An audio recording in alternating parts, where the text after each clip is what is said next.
are we crazy looking at it this way? You are not crazy because you're actually, you're a textbook example of what I've been talking about the last few months.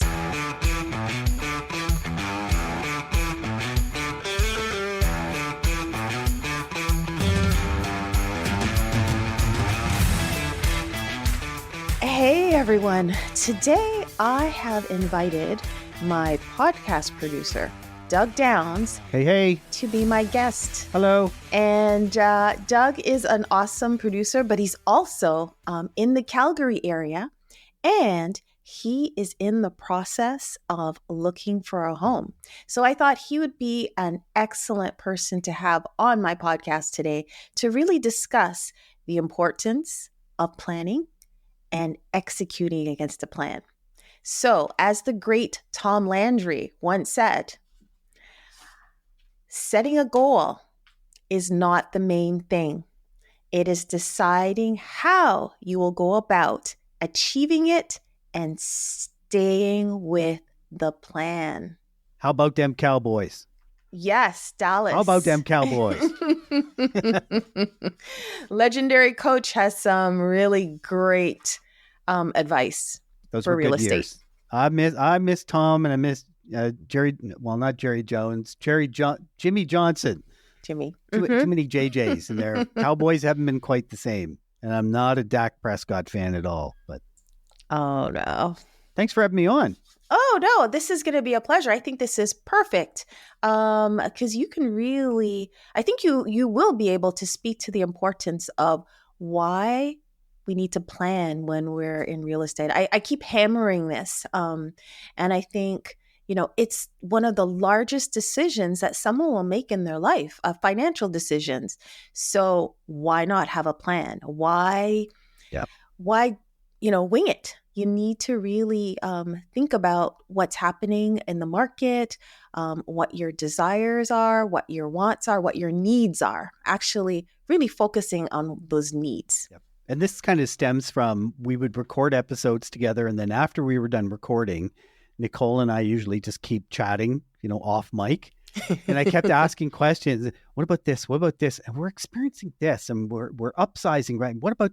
And she said, "Oh, for heaven's sakes, do you want to be on the show asking me these questions? Is that what you're after?" And I said, "Oh, well, if you're asking me, okay." See, look at my producer begging to be on my you enough. podcast. Yes, I'm so happy to have you here. I think this is. I'm happy to pick your brain about this because we're upside.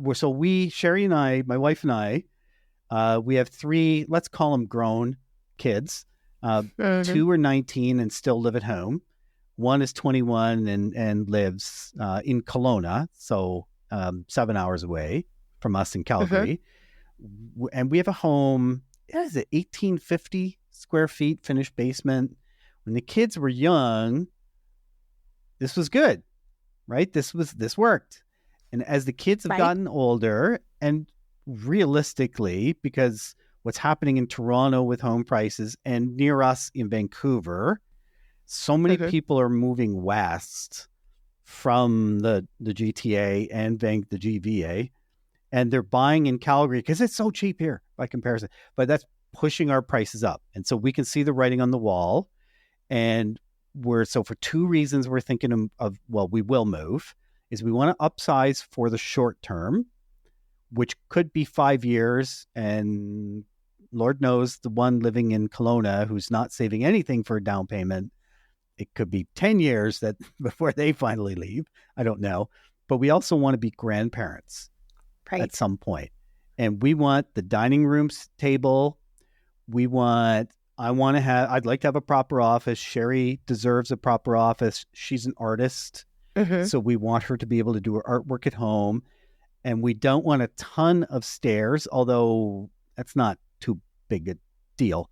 And the idea is we want to buy a home that maybe we know we'll never pay it off, because in 10, 15 years or so, or 20, we can sell it, downsize, have even more money in our retirement. So that's sort of our plan. But I keep asking you, are we crazy with this idea?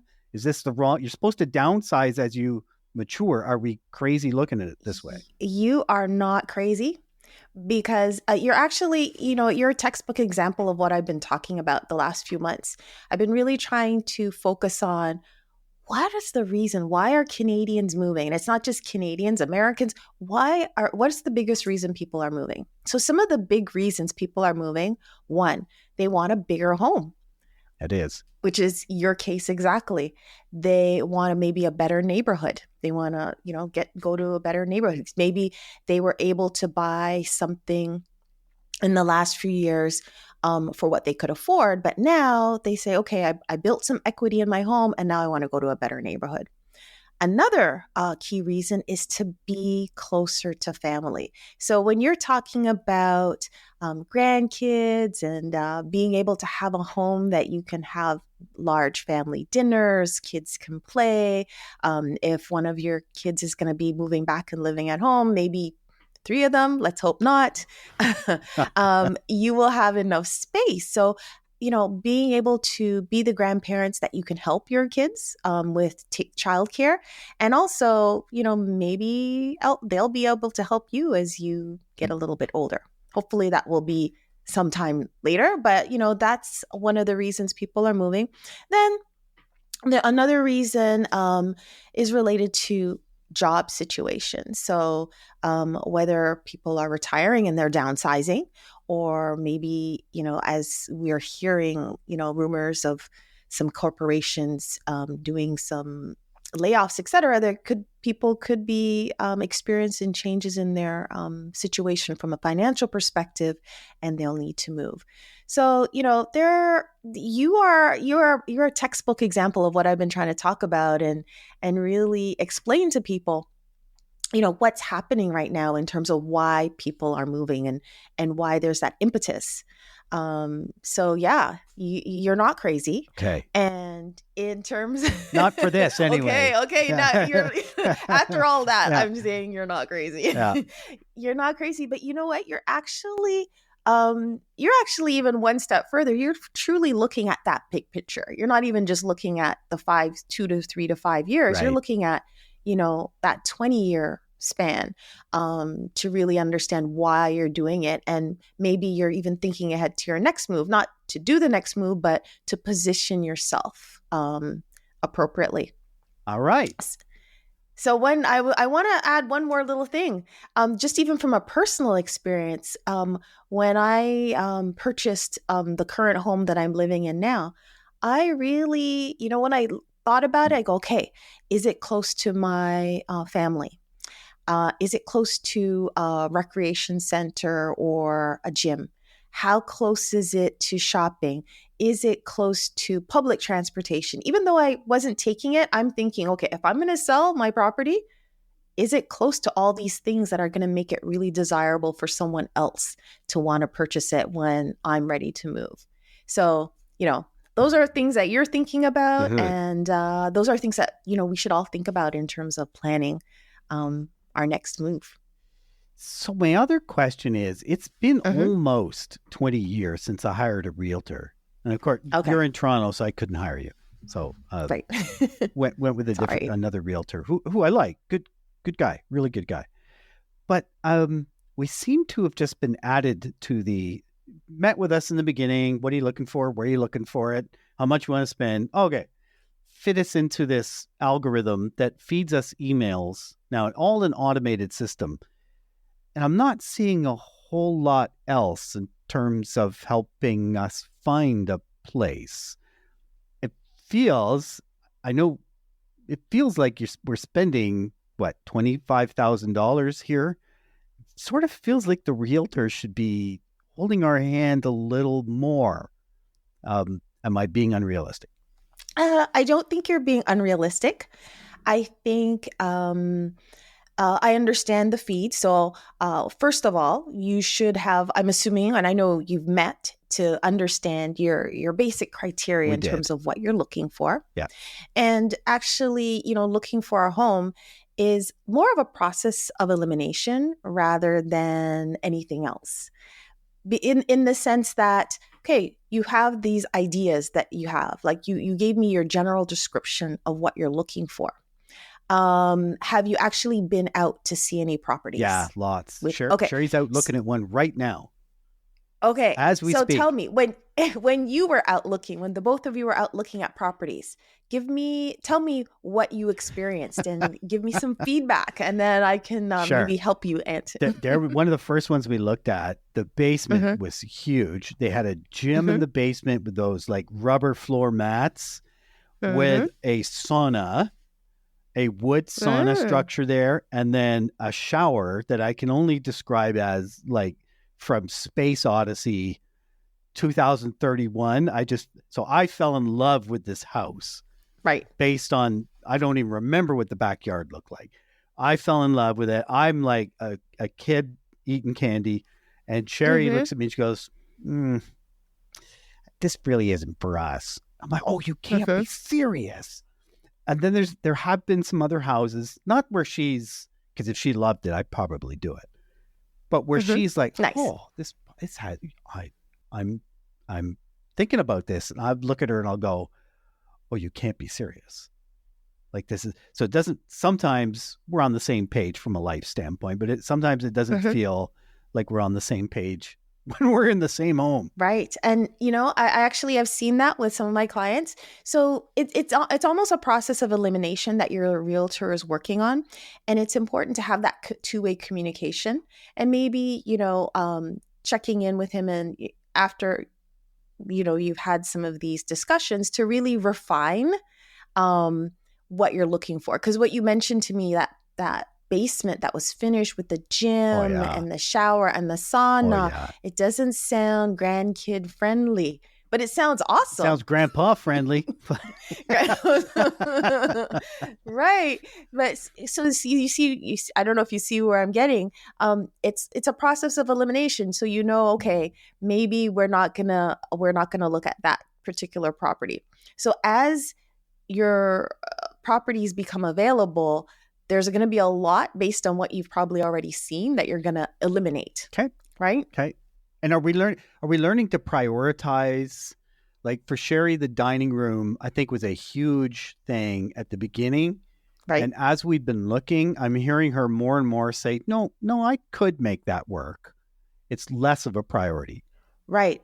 And that's what the whole process is. So you have the big idea. Now you're refining your plan and you're thinking, okay, maybe the dining room's not that important. Maybe my office is. Maybe her office is.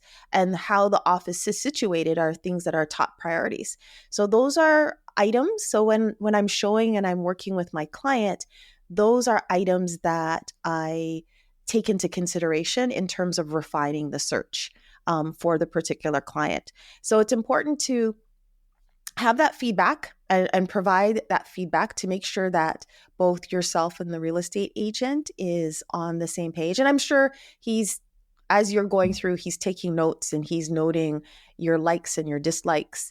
And to be truthful, I know in the GTA area, supply is not plenty. Yeah. There's a high demand. And the number of listings that are actually on the market are not plentiful. So with my clients, we have this similar situation where they have these specific desires, but now they're trying to really focus on what do I really need? And if I can get that property now, that's great. And maybe at a future point, we can move on to another. So it's also that supply and demand that is probably another factor in your scenario. You know what's dawning on me as you describe that is that the real job of the realtor in the buying process, at least, is to help the client understand what they really want, not what they say they want, which is often aspirational in nature. In other words, they could be being too humble about something, but they really want this. Or they might be pushing too hard for something, but really they're willing to accept this. It's like those mental models that are deep within us, and you're actually trying to pull those colors of the portrait out. Exactly. And it's really truly understanding, oh, well, I want the the front door to face east? And then it's a process of asking question after question to really understand. Is it a why? super, yeah, why? Oh, and then you find out, oh, it's because, oh, we're going to get more sun, or face north. So we're going to get more sun, Yeah. at the backyard, etc. Yeah. So there's these different factors that you don't understand why until you ask. So it's really a process of truly understanding what the problem and trying to solve for that problem. And is it truly a problem? Is it here, number one, or is it really number 100? Really prioritizing for the client. So what do you do when, I mean, Sherry and I she's her own person, I'm my own person, but we are honestly united in our approach on things as a singular. But that wouldn't be the case all the time with True.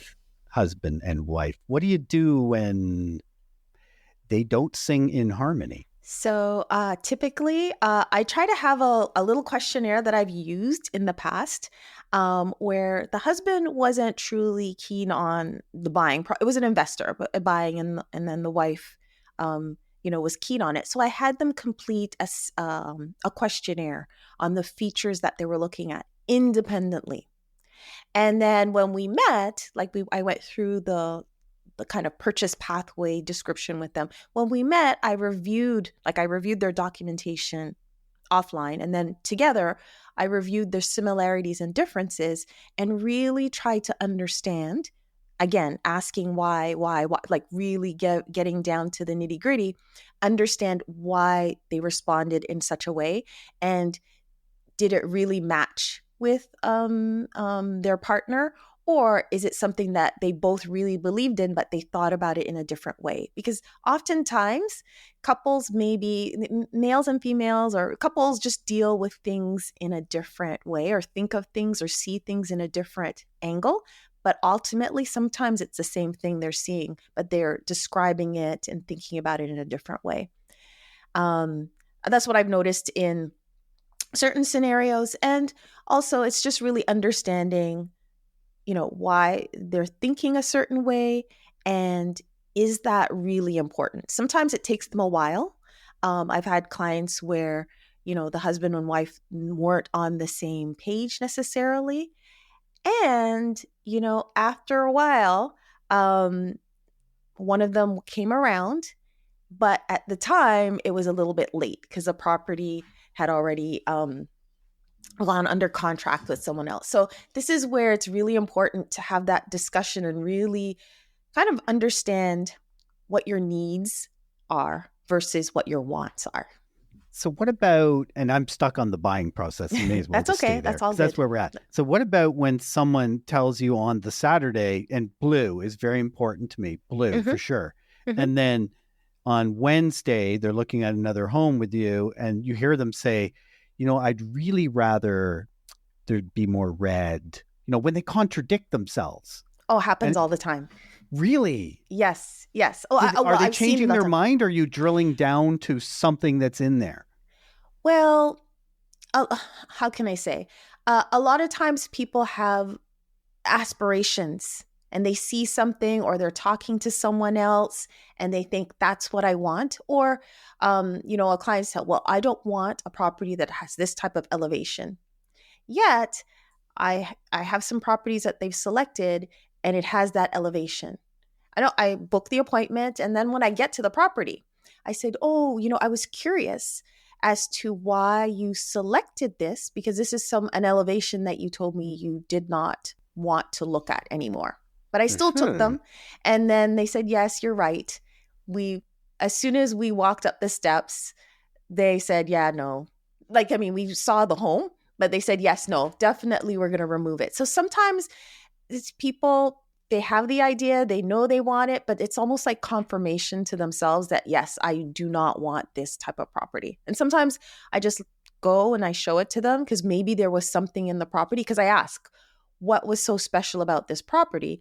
And then when I don't get a definitive response, and after the showing, they said, no, let's avoid these in the future. And I said, that's fine. Okay. I just wanted to, make sure we didn't miss something. Because sometimes there's something in the property that draws you in, and You don't want to miss out on an opportunity like that.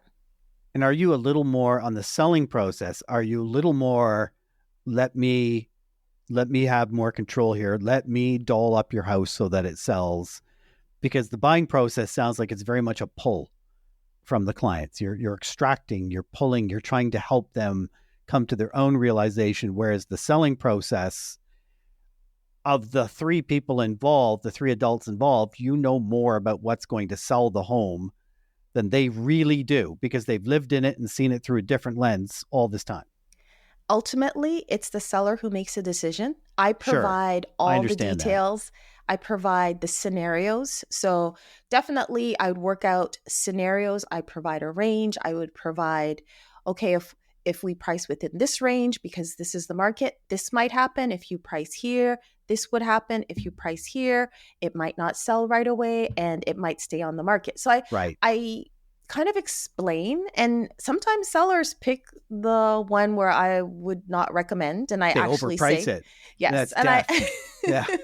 and I make the recommendation. I say, you know what, more than likely it's not going to be it's going to be on the market for a while, and maybe they bought or sold 20 years ago. And maybe 20 years ago, people were, even if it was high, people came in with an offer to negotiate. It's not necessarily happening as much that way anymore, because people are seeing prices more in the market range. They're going to go for those. And then if they really want it, then bidding may or may not happen. See, I'm thinking I want my realtor to take more control of the sale process, because it's somebody else's choice at the end of the day. The buyer of our home, which unquestionably will sell. We just need to Awesome. replace some carpeting and There you go. Oh, awesome.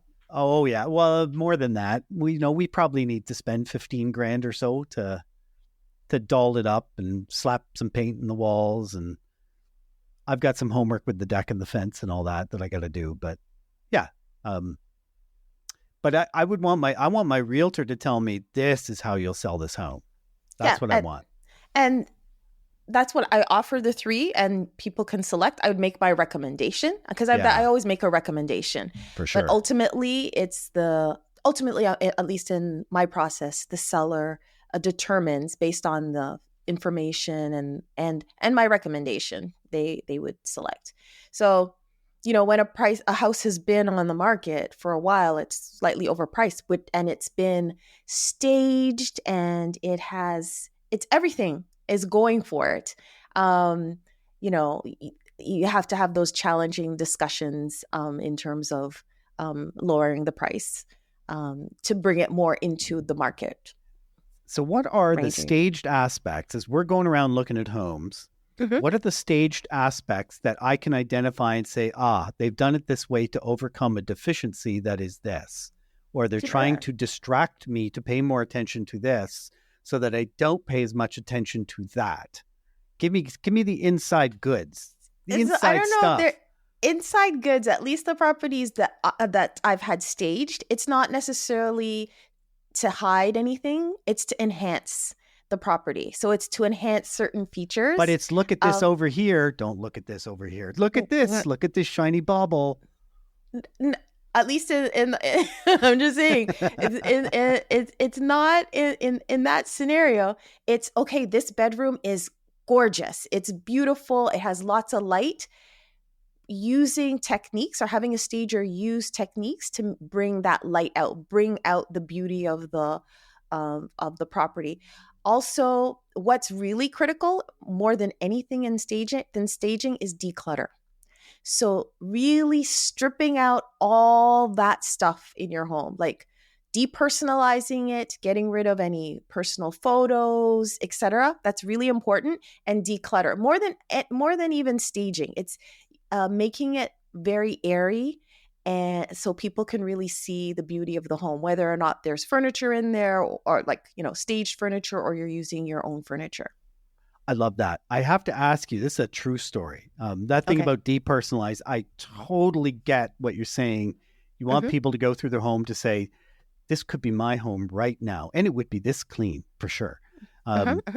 When we sold this is our second home Sherry and I have had together. When we sold our first one all those years ago, I, against everyone's advice, I left a Bible on a dresser. Now, I am a devout agnostic, meaning I'm not pro, I'm not con, but I'm committed to being exactly that way. I'm not religious, and nor am I anti-religious. I'm nothing. But I left a Bible on the dresser, strategically placed as if it just always sits there. The gentleman who bought the home from us, and we sold above list. Oh, nice. The gentleman who bought, that was back in 2007 when things were just popping out west. And I think they're going to do it again. The gentleman who bought the home, we later took him out for dinner, right? Oh, okay. And he said to us, the moment I knew that I was going to place a bid on your house was when I saw that Bible. And I put my hand on the Bible and I prayed and I said, oh, please God, let this be my home. And I turned to Sherry. And now Sherry didn't want me doing this. Our realtor didn't want us doing this, right? It was just me. I turned and I had the biggest, you know what, eating grin on my face. But did I get lucky, or did I just do something that broke the pattern just enough to be attractive? It was a blessing. It was for that gentleman. For that gentleman, it was a blessing. It was a sign for him that he should be putting a bid on that property. And then he used it as his affirmation and tool to I niched, right? Like if someone who is of Hindu faith, it's not that they wouldn't bid on the house, just get rid of the Bible, whatever. No. Or someone of the Islamic faith, it's not exclusionary, but it's saying the people who lived here supposedly had this faith. It was misleading. I'm first one to admit it. So it's a clever strategy. Is that what I'm hearing? Well, it's not even, I don't know if it's a strategy. Well, you used it as a strategy and it worked for your particular situation. It shouldn't really matter if you leave that Bible out to whoever comes to visit your home. It really shouldn't matter. Cool. What if it was technically? No, I've had clients who leave their crosses. They leave different things. It really shouldn't matter. It shouldn't. And people have from different faiths I see them have prayers on their front door. So it really shouldn't matter. But depersonalizing more in terms of photographs and those kind of things, I think that's more important than anything else. But yeah. But I mean, that was a blessing for you because I mean, it attracted that person and he bid. It was, to be fair, the house sold itself. It was simply the last little piece. It was the piece that maybe compelled him. There you go. To place the, I don't know, but yeah, no, this has been great. And this is what we talk about after you record your episodes. We sit and we chat and talk about this stuff. So this actually has been really useful. Awesome. So honestly, if you are looking to purchase a home, when you're buying a home too, but I really want to focus on the purchase aspect of it.